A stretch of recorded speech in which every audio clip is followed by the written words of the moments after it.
እንደተባለ ኢየሱስን ለብሶ ዳግመኛ የተወለደ ሰው የሚጠቅሰው ከዚህ በፊት ያለውን ጥቅስ ደግሞ አስነብባችኋለሁ አውድ ማለት እሱን ኮንቴክስት ማለት እሱን ሙሉ ምዕራፉ ምን ይላል ሙሉ መጽሐፉ ምን ይላል የሙሉ ምዕራፉን ጀነራል ባክግራውንዱ ሰጥቻችኋለሁ ለምን እንደተጻፈ አጀንዳው ዓላማው ምን እንደሆነ ነግሬያችኋለሁ ከዛ ደግሞ ምዕራፍ 6 አለ እግዚአብሔር አይዘበትበትም ይያለ የተናገረው ጳውሎስ አሁን እኮ በዚህ የገላትያ 6 መሰረት የነ ሮዳስ እኮ አምልኮ እግዚአብሔር ላይ መዘበት አሁን ጥቅሱን ላምጣል እዚህ ጋር እንደው ይሄንን ፎቶ ላንሳውና ጥቅሱን ላምጣል ብራዘር ጥቅሱን ላምጣል ምዕራፍ 6 ቁጥር 14 ላይ ከመድረሱ በፊት ሐዋርያው ጳውሎስ ስጋን ከነክፉ መሻቱ ስለ መስቀል ይናገራል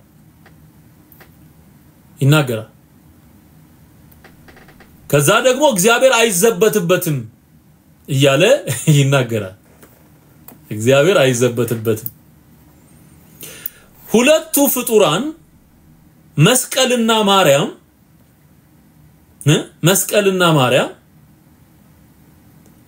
የፈጣሪ ምስጋና ይገባቸዋል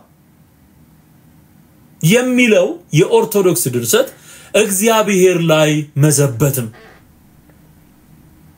እግዚአብሔር ላይ ምን ማለት ነው መዘበት አትሳቱ ይላል እዚህ ጋር ቁጥር 7ን ተመልከቱ ገላትያ 5 ቁጥር 7 አትሳቱ እግዚአብሔር አይዘበትበትም ሰው የሚዘራውን ሁሉ ያንኑ ደግሞ ያጭዳል ያንኑ ምን ያደርጋል ያጭዳል ለምን እግዚአብሔር አይዘበትበትም ለሁለቱ ፍጡራን የፈጣሪ ምስጋና ይገባቸዋል በክብር ተስተካክለዋል የሚለውን ሳታርም ገላትያን ወጣ ምዕራፍ 6ን ስትጠቅስ አይዘገንንም እንዴ እየሰራችሁ ያላችሁት እኮ እግዚአብሔር ላይ መዘበት እኮ ጠርጋ ካላወጣች ይህንን ፓርት ኦርቶዶክስ ጠርጋ ካላወጣች ሌላውንም ጠርጋ ካላወጣች እግዚአብሔር ላይ የዘበተች ነው ያለችው አለቅ አትሳቱ እግዚአብሔር አይዘበትበት በገዛ ስጋው የሚዘራ ከስጋ መበስበስን ያጭዳልና በመንፈስ ግን የሚዘራው ከመንፈስ የዘላለምን ሕይወት ያጭዳል በስጋ የሚዘራ ዘር አለ በመንፈስ የሚዘራ ዘር አለ ሁለቱም አጨዳ አላቸው ባንዝልም በጊዜው እናጭዳለንና መልካም ስራ ለመስራት አንታክት እንግዲያስ ጊዜ ካገኘን ዘንድ ለሰው ሁሉ ይልቁንም ለሃይማኖት ቤተሰቦች መልካም እናድርግ እንዴት ባሉ ታላላቅ ፊደላት በእጄ እንደጻፍኩላችሁ እዩ በስጋ መልካም ሆኖ ሊታዩ የሚወዱ ሁሉ እንድትገረዙ ግድ አሏችሁ እንዲገረዙ ምን ይሏቸው ነበር ይነዘንዟቸው ነበር ግድ ይሏቸው ነበር በገላትያ ያሉ አብያተ ክርስቲያናት ነገር ግን ስለ ክርስቶስ መስቀል እንዳይሰደዱ ብቻ ነው አሁን ምዕራፍ 6 ላይ መስቀል የሚለውን ቃል እዚህ ጋር የሚጠቀመዋል ቁጥር 12 ላይ በስጋ መልካም ሆነው ሊታዩ የሚወዱ ሁሉ እንድትገረዙ ግድ አሏቸው ግድ የሚሏቸው ተገረዙ ይያሉ ሚነዘንዟቸው በስጋቸው ስለ ክርስቶስ መስቀል ወይም ደግሞ በመስቀል ላይ ስለሰራው ስራና ስላመጣው የዘላለም ሕይወት እነሱም ስላመኑት እምነት ሲሉ ዋጋ እንዳይከፍሉ በአይሁድ ዘንድ ተመቻምቸው ተስማምተው ለመኖር ሲሉ ነገር ግን ስለ ክርስቶስ መስቀል እንዳይሰደዱ ብቻ እንጂ የእንጨት መስቀል አይደለም ብራዘር አይደለም መስቀል ተሸክሞ ይሰደዳሉ ማለት ነው ኖ የግዝረት ምልክትን ከተቀበሉ ተገርዘናል ብለው ከሌላው አይሁድ ጋራ ተስማምተው ምኑን ተሸክሙ መስቀል ሊትራሊ መስቀል አንግቦ ተከተለ ማለት ነው አይደለም በክርስትና ምክንያት በማመኑ ምክንያት በክርስቶስ ኢየሱስ ዳግመኛ በመወለዱ ምክንያት የሚመጣበትን እያንዳንዱን መከራ እየታገሰ ያን መከራ ተሸክሞ ሰለቸኝ ደከመኝ ሳይል እስከ ሞት ድረስ በመጽናት መቀጠል አለበት ማለት ነው። ስለዚህ እዚህም ጋራ ገላትያ ላይ ሐዋርያው ጳውሎስ የሚናገረው ለመስቀል ስለ መስቀል ሲናገር ስለ እንጨት መስቀል አይደለም፣ ስለ ክርስቶስ መስቀል እንዳይሰደዱ ብቻ ነው ማለት ስላመነው እምነት። አሁን አዲስ ኪዳን የተመሰረተው በክርስቶስ ኢየሱስ ደም ነው። መስቀል ላይ ኢየሱስ ክርስቶስ ምን ሆኗል? ደም አፍስሷል፣ ሞቷል። ከዛ አውርደው ነው በአዲስ መቃብር አኖሩት የሚለው። ኢየሱስ የሞተበት ኢየሱስ ደሙን ያፈሰሰበት የተገደለበት ምኑ መስቀሉ። ዛ መስቀል ላይ የተሰቀለው ጌታ አሁን ሐዋርያው ጳውሎስ መስቀሉን እንጨቱን አይደለም እያየ የሚነግር የሞተልህን ጌታ ስለሱ ስትል መከራ ለመቀበል ፈርተ ስትሸሽ ኃጢአት እንደሆነ ነውር እንደሆነ የግዝረትን ምልክት የሚቀበሉት ከአይሁድ ለሚመጣባቸው ቻሌንጅ እንደ መፍትሄ አድርገው ስለነበረ እሱ አይደለም የሚጠቅም በክርስቶስ ኢየሱስ ኪዳን ጸንተ ብትኖር ትድናለህ ትክክለኛ ክርስቲያን አንተ ነህ እያለን አዮ እንጂ ለእንጨት ተብሎ ስደት የለም በዚህ ትረዳዋል። ከዛ ቁጥር 13 ደግሞ ምን ይላል? በስጋችሁ እንዲመኩ ልትገረዙ ይወዳሉ እንጂ የተገረዙቱ ራሳቸው እንኳን ሕግን አይጠብቁ የግዝረት ምልክት እንዲቀበሉ ያስገድዷቸው ነበር እንጂ መገረዛቸው ከኃጢአት እንዲገላገሉ አላደረጋቸውም። ኢየሱስ ነው ከኃጢአት የሚያድነው። በመስቀል ላይ የሞተው ጌታ ከኃጢአት ያድናል፣ ከሞት ያድናል፣ ከሲኦል ያድናል። አዮ ከሕግ ባርነት ያድናል። በስጋችሁ እንዲመኩ ተገርዞ አስገረዝናቸውና ለማለት እንጂ ይወዳሉ እንጂ የተገረዙቱ ራሳቸው ሕግ አይጠብቁም። ተገርዞ ሕግን ሊጠብቅ አይደለም ያ ምልክት የሚቀበለው። ሮሜም ላይ ይሄው ተመሳሳይ የሆነ አርጊውመንት አለ በመገረዝና ባለመገረዝ መካከል። ስለዚህ ዋናው በተሰቀለው ጌታ አምነ መዳንህ ነው ከኃጢአት እንድትሸሽ የሚያደርግ በዚህ ዓለም የክርስቶስ ምስክር ሆነ እንድትኖር የሚያደርግ የግዝረት ምልክት መቀበል አይደለም፣ በኢየሱስ አምኖ መዳን። ስለዚህ ኢየሱስ በመስቀል ላይ የከፈለውን ዋጋ የጀመረውን ያንን አዲሱን ኪዳን በእርሱ ደግሞ በማመን በኢየሱስ ክርስቶስ በማመን ያገኘውን ህይወት ኪፕ አድርገህ እንድትቀጥል ነው የሚናገረው። ስለዚህ ይህ ቃል ከእንጨት መስቀል ጋር ምንም አይነት ዘፋኙ አንዳንዴ ተዘቀዘቀ አንዳንዴ ደግሞ ትክክለኛ የሚመስል መስቀል ያደርጋል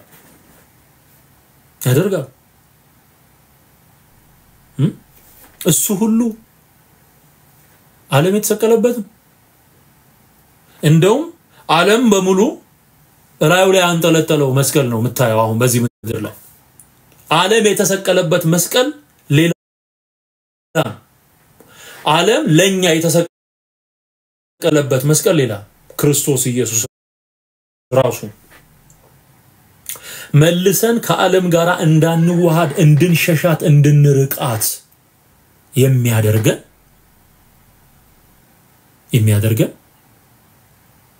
ክርስቶስ ኢየሱስ በመስቀል ላይ የከፈለውን ዋጋ አምነን መዳናችን። ከዚህ መስቀል በቀር ትምክህት ከኔ ይራቃል። በመስቀል መካለው ያለ ነው ጳውሎስ አይደለም። ይሄ ነውር ነው። መለጠፍም የለበት ለማስመሰል ሰው ለማጃጃል መለጠፍም የለበትም። ጳውሎስ የሚመካው በመስቀል ነው አይደለም። እዚሁ ቆሮንቶስ መልእክት ላይ ስትሄዱ የራሱ የጳውሎስ መልእክት ላይ የቆሮንቶስ መልእክት ላይ ማንም የሚመካ ቢኖር በእግዚአብሔር ይመካ ይላል። እስቲ ላውጣው ጥቅሱ እስቲ ላውጣው ማንም የሚመካ ማንም ቢኖር በማን ይመካ? በእግዚአብሔር ይመካ። አንደኛ ቆሮንቶስ ምዕራፍ 1 ከዛ እዚህም ላይ የመስቀሉ ቃል የሚለውን እናየዋለን። አሁን አንደኛ ቆሮንቶስ ምዕራፍ 1 ቁጥር 31 ላይ ነገር ግን ይላል ነገር ግን የሚመካ በእግዚአብሔር ይመካ ተብሎ እንደተጻፈው ይሆን ዘንድ ከእግዚአብሔር ዘንድ ጥበብና ጽድቅ ቅድስናም ቤዛነትም በተደረገልን አዩ ጥበብ ጽድቅ ቅድስና ቤዛነት በተደረገልን በክርስቶስ ኢየሱስ የሆናችሁ ከርሱ ነው። ቁጥር 29 ላይ ስጋን የለበሰ ሁሉ በእግዚአብሔር ፊት እንዳይመካ ነገር ግን የሚመካ በእግዚአብሔር ይመካ ተብሎ እንደተጻፈ አሁን ጳውሎስ የሚያምነው ሚመካ በእግዚአብሔር ይመካ ብሎ ነው የሚያምነው። የራሱ የጳውሎስ መልእክት ላይ ትምክህት በክርስቶስ እንደሆነ ሌሎችንም መረጃዎች 4 ጀምሮ በክርስቶስም በኩል ወደ እግዚአብሔር እንዲያለ እምነት አለን። ወደ እግዚአብሔር እንዲያለ እምነት አለን። ወደ መስቀል ወደ እንጨት አይደለም። ወደ እግዚአብሔር እንዲያለ እምነት አለን። ብቃታችን ከእግዚአብሔር ነው እንጂ በገዛ እጃችን እንደሚሆን አንዳችን እንኳን ልናስብ ራሳችን የበቃን አይደለም። የጳውሎስ ትምክህቱ ሙሉ በሙሉ በእግዚአብሔር ላይ አዮ የበቃን አይደለም። ብቃታችን ከእግዚአብሔር ዘንድ ነው ብሎ ነው የሚያምነው። ይሄ ብቻ አይደለም። የጳውሎስ ሌላኛው በትምክህት ርዕስ ውስጥ የምናየው ኤፌሶን ምዕራፍ 2 ማንም እንዳይመካ ከሥራ አይደለም የዳነው በእግዚአብሔር ጸጋ ነው። ጸጋ ነው፣ ስጦታ ነው። ጽድቅ ስጦታ ነው። መዳን ስጦታ ነው እንጂ አንተ የሥራ ውጤት አይደለም ይላል። ጸጋው በእምነት አድኗችኋልና ይህም የእግዚአብሔር ስጦታ ነው እንጂ ከናንተ አይደለም። ማንም እንዳይመካ ከሥራ አይደለም። ኤፌሶን ምዕራፍ 2 ከቁጥር 8 እስከ 9 ያለው ያነበብኩላችሁ ጸጋው በእምነት አድኖናል ብሎ። ስለዚህ ይሄ ሰው የሚመካው ሐዋርያው ጳውሎስ የሚመካው በእግዚአብሔር ጸጋ ነው። በራሱ በእግዚአብሔር ነው። በክርስቶስ ኢየሱስ በተሰራው ስራ ሃሌሉያ። ማንም እንዳይመካ ከሥራ አይደለም። ስራዬ ጽድቄ ምናምን የሚባል ነገር የለም። መስቀሌ ምንትሴ የሚባል ነገር የለም። ስለዚህ የጳውሎስ መመኪያው እግዚአብሔር የእግዚአብሔር ጸጋ የእግዚአብሔር ኃይል ሃሌሉያ ሃሌሉያ። እስቲ ሳልወጣ ከዚህ ከኤፌሶን ሳልወጣ ምዕራፍ 1 ላይ ትንሽ ስለሚያጸናልን እሱንም ላንብብላችሁ።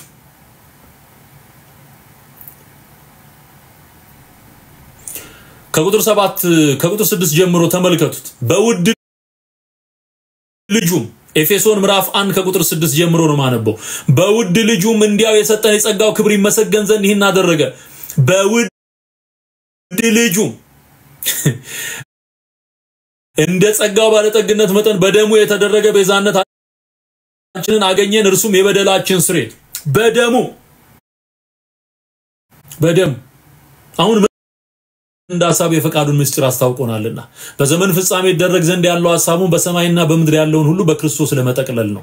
የእግዚአብሔር ዕቅድ ይሄ ነው። በነገራችን ላይ በክርስቶስ ሁሉንም ፍጥረት መጠቅለል ነው። እንደ ፈቃዱ ምክር ሁሉን የሚሰራ እንደርሱ ሐሳብ አስቀድመን የተወሰነን በክርስቶስ ደግሞ ርስትን ተቀበልን። ይሄውን በክርስቶስ አስቀድመን ተስፋ ያደረግን እኛ ለክብሩ ምስጋና እንሆን ዘንድ ነው። ይህን ያደረገው እግዚአብሔር ለክብሩ ምስጋና እንሆን ዘንድ ነው። እናንተም ደግሞ የእውነትን ቃል ይሄውም የመዳናችሁን ወንጌል ሰምታችሁ ደግሞ በክርስቶስ አምናችሁ በተስፋው መንፈስ በመንፈስ ቅዱስ ታተማችሁ። እርሱም የርስታችን መያዣ እርግጠኝነት ትምክት ለእግዚአብሔር ያለውን ሁሉ እስኪዋጅ ድረስ ይህም ለክብሩ ምስጋና ይሆናል። የርስታችን መያዣ አዮ ይጃለውኝ ድኛለሁኝ ምንለው ክርስቶስ በከፈለው ዋጋ በሱ ነው የምንመካው። በሱ ነው የምንመካው። መያዣ ሃሌሉያ።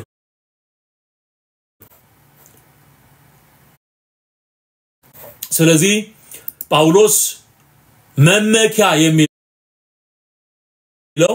በገላትያ ምዕራፍ 6 ቁጥር 14 ላይ የተጻፈው እሱ ለደመራ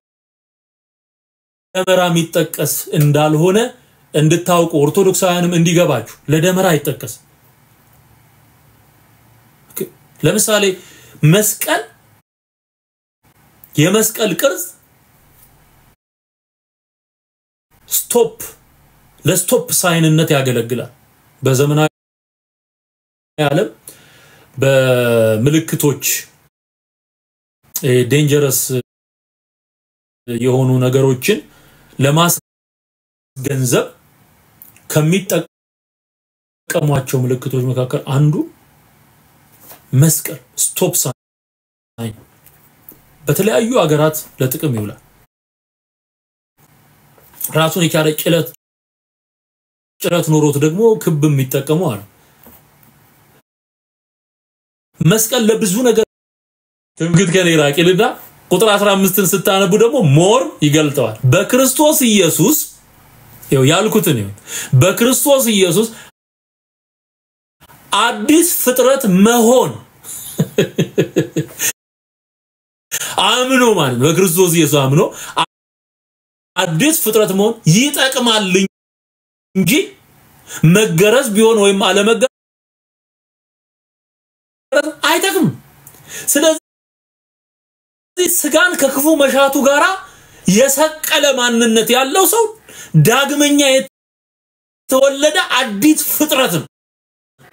እንጨት ማገላበጥ አይደለም እዚህ ጋር የሚነገር ያለው። በክርስቶስ አዲስ ፍጥረት ስለመሆን እመንና አዲስ ፍጥረቱ ይሄ በቆሮንቶስ ምዕራፍ 5 ላይ የተጻፈውን ያሳየናል። ልመልሳችሁና ወደ ቆሮንቶስ መልእክት አዲስ ፍጥረት መሆን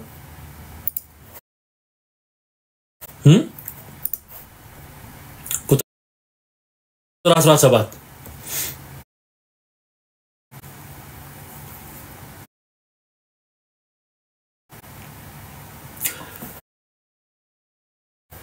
ሁለተኛ ቆሮንቶስ ምዕራፍ 5 ቁጥር 17 ላይ ስለዚህ ማንም በክርስቶስ ቢሆን አዲስ ፍጥረት ነው።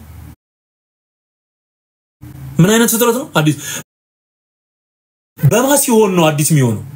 በክርስቶስ ሲያምን አሮጌው ነገር አልፏል፣ እነሆ ሁሉም አዲስ ሆኗል። ነገር ግን የሆነ ሁሉ በክርስቶስ ከራሱ ጋር ካስታረቀን የማስታረቅ አገልግሎት ከሰጠን ከእግዚአብሔር ማንም በክርስቶስ ቢሆን አዲስ ፍጥረት። አሁን ጳውሎስ የተናገረ ገላትያ 5:24 ላይ አንድ ምዕራፍ ተመልሰን ማለት ነው። እሺ ሁለተኛ ቆሮንቶስ 5:17ን አንብቤላችኋለሁ። ማንም በክርስቶስ ቢሆን አዲስ ፍጥረት ነው የሚለው።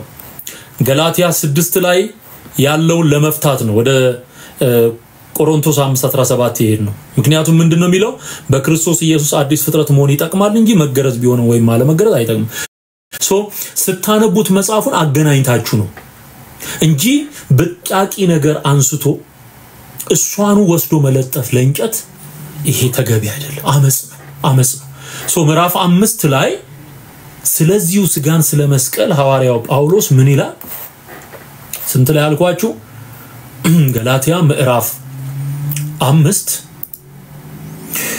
ቁጥር 24 ላይ ምንድነው የሚለው? የክርስቶስ ኢየሱስም የሆኑቱ ስጋን ከክፉ መሻቱና ከምኞቱ ጋር ሰቀሉ። ሮሜ ምዕራፍ 6ም ስታነቡ ተመሳሳይ መልእክት አለው ሐዋርያው ጳውሎስ። አሁን የክርስቶስ ኢየሱስ መሆንና ዳግመኛ መወለድ ማለት ምን ማለት ነው? ምን ማለት ነው ስትል ስጋን ከክፉ መሻቱ ጋር ይሄ ሐዋርያው ዮሐንስ በመልእክቱ አንደኛ ዮሐንስ ምዕራፍ 2 ላይ ዓለም ብሎ የሚገልጣቸውን 3 ነገሮች ይናገራል። ስለ ገንዘብ መመካት፣ የአይን አምሮት እያለ የሚዘረዝራቸው 3 ነገሮች አሉ። እነዚህን መስቀል መቻል ያስፈልጋል። የክርስቶስ የሆኑ መገለጫቸው ምንድነው ካልከኝ ስጋን ከክፉ መሻቱ ጋራ መስቀል። ኢየሱስ ተሰቅሎ አድኖኛል ብቻ አይደለም የሚሉት ስጋን ከክፉ መሻቱ ጋር ማለት ይሄ ስጋ በየዕለቱ በመንፈስ ቅዱስ ኃይል እየተጎበኘ እየተቀደሰ ዘወትር ምኞትን መስቀል መቻል አለበት። ክፉ ምኞት መጎምጀት፣ ስለ ገንዘብ መመካት፣ አጠቃላይ ዓለማዊነት መሰቀል አለበት። ላታወርደው ልትሰቅለው ይገባል። ላታወርደው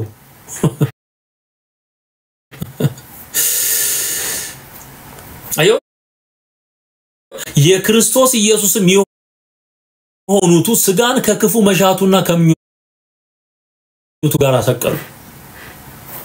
አሮጌው አዳም አሮጌው ማንነት መስቀል አፍ አውጥቶ አይናገርም። እናንተ እንደምትሏቸው ስዕሎች አፍ አውጥታ ተናገረች፣ አፍ አውጥቶ ተናገረ የሚባል ነገር የለም። አይናገርም መስቀል። ሚናገር ስራ ግን ተሰርቷል። የሚጮህ ደም ግን በመስቀል ላይ ተሰውቷል። የሚጮህ ደም፣ የሚናገር ደም ከአቤል ደም ይልቅ የሚሻለውን ወደ ሚናገር ወደ መርጨት ደም ደርሳችኋል። የሚናገር የሚጮህ ደም የኢየሱስ ደም። የመስቀሉ ቃል ማለት በመስቀሉ ላይ የተሰራው ስራ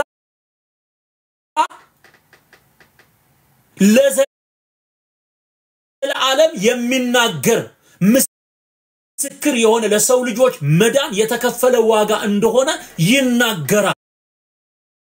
ስራው ይናገራል። አንተ አትናገር ስላንተ ይናገር ሚሉ ሰዎች አሉ። አንተ አትናገር፣ አንተ የምትሰራው ስራ ግን ስለራስህ ሊናገር ይችላል ይላል። እውነትም ስራ ይናገራል። ለምሳሌ ሰማያት የእግዚአብሔርን ክብር ይናገራሉ ይላል። ሰማያት የእግዚአብሔርን ክብር ምን ማለት ነው? አሁን ሰማይ አፍ አውጥቶ ይናገራል እያለ አይደለም። ድምጽ አውጥቶ ይናገራል እያለ አይደለም። ያ የተዘረጋው ሰማይ በምድር ላይ የተፈጠሩ ፍጥረታት በሙሉ ሰሪ እንዳላቸው። ምክንያቱም አይሁድ ጥበብን አይሁድ ምልክትን ይሻሉ፣ የግሪክ ሰዎች ጥበብን ይሻሉ። ይሄው ቁጥር ላይ እኛ ግን የተሰቀለውን ክርስቶስን እንሰብካለን የተሰቀለ በመስቀል ላይ የሞተ ማመን ጅልነት ነው የሚመስላችሁ የተሸነፈ እንዴት ይታመናል ብለው ያስባሉ የነሱ ካልኩሌሽን አሸናፊነት ቆርጦ ገድሎ ንግስና ላይ መውጣት እንጂ ሞቶ ማሸነፍ የሚለውን የእግዚአብሔር መለኮት አሰራር አይገባው ዓለም አይገባው ማሸነፍ በመግደል በመጨፍጨፍና የበላይ ሆኖ በመኖር ብቻ የሚገለጥ ይመስላችኋል ስለዚህ ምልክት ይሻሉ አይሁድ እነሱም የሚጠብቁት እስራኤልን ታላቅ የሚያደርግ መሲህ መጥቶ ዓለምን ቀጥቅጦ ለነሱ የሚያስገዛ እንደሆነ ነው ያስቡት ስለዚህ ምልክትን ይፈልጋሉ ሲጠብቁ የለም የግሪክ ሰዎች ደግሞ በጥበብ ነው የሚደነቁት አሪዮስፋጎስ በሚባል ስፍራ ተሰብስበው ቀኑን ሙሉ አዲስ ነገር በመስማት ነው የሚውሉት ስለዚህ የሞተ ስትለው አይሰማም በመሞት ውስጥ በመሰዋት ውስጥ የተገለጠ ሰዎችን ከሞት የሚነጥቅ ሰዎችን ከዘላለም ጥፋት የሚያወጣ ሰዎችን ከዲያብሎስ እጅ የሚያላቅቅ አዮ ከጨለማው ብርታትና ስልጣን የሚያወጣ ኃይል የተገለጠ ኢየሱስ ሲሞት ሃሌሉያ እንዴት የሚገርም የእግዚአብሔር ክብር ነው ያለው ሃሌሉያ አዮ እንጂ እንጨት መስቀላል ኢየሱስ በመስቀል ላይ ታሪክ ሌላው ኢየሱስ በመስቀል ላይ ሆኖ ደግሞ የተናገራቸው ቃላቶች አሉ መስቀል ላይ ሆኖ የተናገራቸው ለመዳናችን አዩ የሚናገር ደም የተባለው አሁን ላውጣላችሁ እሱን የሚናገር ደም የሚጮህ ደም ዕብራውያን ምዕራፍ 12 ላይ ይሄንን እናንብበው እስቲ ዕብራውያን ምዕራፍ 12 ላይ ወዴት እንደደረሱ ይነግራቸዋልና ቁጥር 24ን ተመልከቱ ዕብራውያን ምዕራፍ 12 ቁጥር 24 የአዲስም ኪዳን መካከለኛ ወደሚሆን ወደ ኢየሱስ የአዲስም ኪዳን መካከለኛ ወደሚሆን ወደ ኢየሱስ ከአቤል ደም ይልቅ የሚሻለውን ወደሚናገር ወደ መርጨት ደም ደርሳችኋል ወደ ምን ደም ወደ መርጨት ደም ደርሳችኋል ምን ወደሚናገር የተሻለውን ወደሚናገር የኢየሱስ ደም በሰማይ የሚናገር በአፊት የገባ አብ የተቀበለው የኪዳን ደም የገዛ ደሙን ነው ይዞ ወደ ብዙዎች ለክርስቶስ መስቀል ጠላቶች ሆነው ይመላለሳሉ ይላል ፊልጵስዩስ ላይ አለ የክርስቶስ መስቀል ጠላቶች ሆነው ይመላለሳሉ ሲል ለእንጨቱ አይደለም ኢየሱስ በመስቀል ላይ ለሰራው የማዳን ስራና እውነት ሰዎች በዛ አምነው እንደሚድኑ ሲነገር ያንን ለሚያላግጡ በዛ እውነት ላይ ለሚያላግጡ እንቢ ለሚሉ ያ እንዳይሰበክ እንቅፋት ለሚሆኑ የተላለፈ መልእክት ነው ሆዳቸው አምላካቸው ክብራቸው በነውራቸው የሆነ ወንጌል እንዳይሰበክ እንቅፋት የሚሆን እነሱም ለክርስቶስ መስቀል ጠላቶች ሆነው ይመላለሳሉ ስለዚህ መጽሐፍ ቅዱስን በተጻፈበት አግባብና ኮንቴክስት መረዳት መቻል ከስህተት ያድናል ከጥፋት ያድናል እግዚአብሔር የተመሰገነ ይሁን ስለነበረን ጊዜ ሁሉ እግዚአብሔርን እጅግ አድርጌ አመሰግናለሁ በጣም አስደናቂ ጊዜ እንዳሳለፍን አምናለሁ ብዙዎቻችሁ በመልእክቱ እንደተባረካችሁ አምናለሁ እግዚአብሔር ህዝባችንን ነፃ እንዲያወጣ በተለይ ምስኪኑ ህዝብ በእውነት